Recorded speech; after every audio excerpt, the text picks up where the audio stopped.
Hey guys. Well, have you ever wondered what the Bible actually says? There's so many people that claim to be Christians, they claim to believe in God and all this stuff, but many of them, as we know, do not actually know or follow the Bible.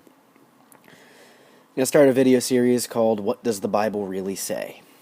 It's going to read some Bible passages, some Bible stories, break it down, talk about what it's actually saying.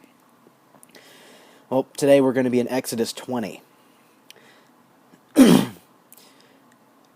And God spoke all of these words. I am the Lord your God, who brought you out of Egypt, out of the land of slavery.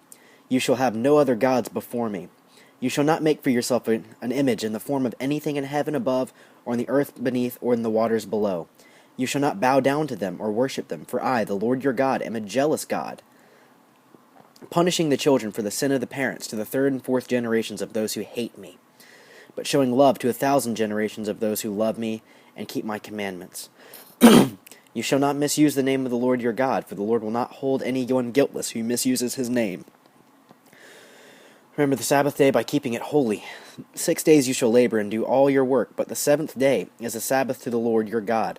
On it you shall not do any work, neither you nor your son nor daughter, nor your male or female servant, nor your animals, nor any foreigner residing in your towns. For in 6 days the Lord made the heavens and the earth, the sea and all that is in them, but he rested on the seventh day. Therefore the Lord blessed the Sabbath and made it holy. Honor your father and mother, so that you may live long in the land of the Lord your God, who is giving you. You shall not murder. You shall not commit adultery. You shall not steal. You shall not give false testimony against your neighbor. You shall not covet your neighbor's house. You shall not covet your neighbor's wife, or his male servant, or his female servant, his ox or donkey, or anything that belongs to your neighbor. When the people saw the thunder and the lightning, and heard the trumpet, and saw the mountain in smoke, they trembled in fear. They stayed at a distance, and said to Moses, Speak to us yourself, and we will listen, but do not have God speak to us, or we will surely die. Moses said to the people, Do not be afraid. God has come to test you, so that the fear of God will be with you to keep you from sinning. The people remained at a distance while Moses approached the thick darkness where God was. Then the Lord said to Moses, Tell the Israelites this, You have seen for yourselves that I have spoken to you from heaven. Do not make any gods to be alongside me. Do not make for yourself gods of silver or gods of gold. Make an altar of earth for me, and sacrifice on it your burnt offerings and fellowship offerings, your sheep, goats, and cattle. Wherever I cause my name to be honored, I will come to you and bless you. If you make an altar of stones for me, do not build it with dressed stones, or you will surely defile it if you use a tool on it. And do not go up to my altar on steps, or your private parts may be exposed. All right, let's break this down. I am the Lord your God who brought you out of Egypt, out of the land of slavery. All right, so automatically, he's saying, I did this for you, therefore you have to do this for me. Instead of, hey, I did this for you, waiting to see if he's thanked. When someone does something for me, if they do it out of the goodness of their heart, I'm more likely to thank them. But if someone does it for me and expects something in return, that's not really doing anything for me at all. That's to further them, not me. That, in all honesty, that defiles what they really did. It's shameful. It's wrong, I mean, I'm still glad you did that for me, but you did it just so I would thank you. You shall have no other gods before me. These are the 10 Commandments, mind you. So, the first commandment is, you shall have no other gods before me. It is the first commandment isn't even one of morality. It's securing God's place as number one. That's not morality. That's pettiness. That's vanity. Then it goes on to say, you shall not make for yourself an image in the form of anything in heaven above, or on the earth below, or in the waters below. Alright, so no sculptures? What? Why? Alright, all you Christians that wear your little cross necklaces, okay. That kind of says something for you. But, goes on to say, you shall not bow down to them or worship them, for I, the Lord your God, am a jealous God, punishing... Alright, first up, let's cut it off there. Jealous God. Why is he jealous? What the fuck? If he is good and apparently, self-evidently existing, Why would he need to be jealous? Because if he evidently existed, we would see it. But unfortunately, God is the ultimate hide-and-seek champion. Then he goes on to say, he punishes the children for the sin of their parents to the third and fourth generation of those who hate him. All right. Well, let's think about this. The fourth generation, so not my granddad, my great-great-granddad. Let's say my great-great-granddad killed somebody. Because he did that, I'm punished and sent to jail as a murderer. Does that make sense? Would that hold up in our legal system? Surely not. Because I am not responsible for what anyone does. I am responsible for my actions and my actions alone. But yet, Yahweh decides to punish me for what my great-great-grandfather did. How much sense does that make? And I'm human.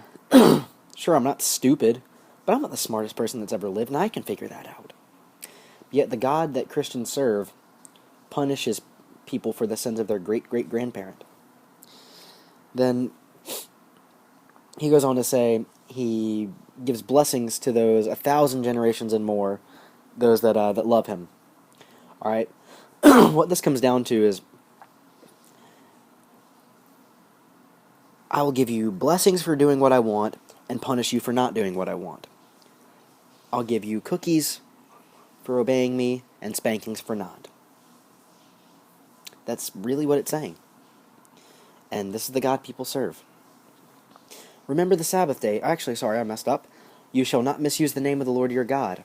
For the Lord will not hold anyone guiltless who misuses his name. I believe the one unpardonable sin is blasphemy, I think. So, let me just clear my spot in hell. Fuck God. I see no lightning. Well, apparently saying God damn it makes me deserved, that makes me meritorious for burning in hell for the rest of eternity for saying a word. Remember the Sabbath day and keep it holy. So, not working on a day is somehow holy. Cool. 6 days you labor, 6 days you work, but the seventh day is Sabbath to the Lord your God. On it you shall not do work, neither you or your son, daughter, manservant, female servant, or animals, or any foreigner. For in 6 days the Lord made the heavens and the earth and the sea and all that's in them, blah, blah, blah, blah, blah. Well, if you study science, you know that the earth wasn't created in 6 days. But unfortunately, the majority of America does not believe that. The majority of America believes in a literal creation story. I'm sorry, but the earth was created... First off, the earth wasn't even created. Obviously it had a beginning. Obviously the earth was formed, but was the universe created is a more accurate question. But the earth was formed about 4.6 billion years ago. That's a far cry from your 6 days. I believe, I've heard Richard Dawkins say it's about the equivalent of claiming that San Diego is a yard away from New York City. That's the margin of error we're working with here. And remember, these are the Ten Commandments. These are the supposed moral truths of the Bible. But yet, it's all about obeying God. It's all about kissing God's ass. Honor your father and mother. Finally, we get into something, reasonable. Personally, I think parents should earn respect. That shouldn't be given by default. Shall not murder. Good. You shall not commit adultery. Good. Shall not steal. Good. You shall not give false testimony against your neighbor. Good. Shall not covet. Well, coveting is kind of the whole basis of capitalism. You see something, you want it. You get it. I watched a George Carlin skit one time, and he said, your neighbor gets a vibrator that sings, "Oh, come all ye faithful," and you want to get one too. Thank you, George Carlin. Then God said, God's smoke and fire and thunder and lightning and all that shit here, apparently. And the people get afraid and wet their pants, so they appoint Moses to go talk to him. Moses said, don't be afraid, God's just coming to test you, so that he makes you scared so that you don't sin. People keep a distance. Moses approaches God.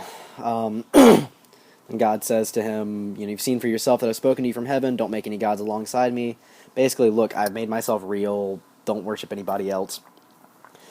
Then he says, make an altar of the earth and sacrifice all your shit on it, your goats and your sheep and cattle. Wherever I cause my name to be honored, I will come and bless you, blah, blah, blah, blah, blah. Then he says, if you make an altar of stones for me, don't build it with dressed stones.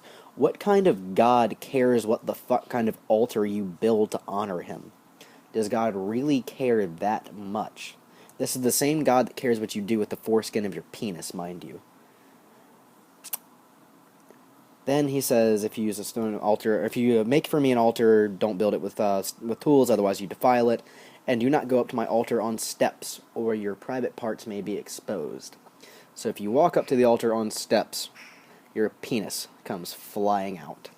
Your skirt comes flying up, and your vagina is made plain for all to see. Well, this has been part 1 of what the Bible actually says. Read it, laugh at it, ridicule those that believe it. Have a good night, folks.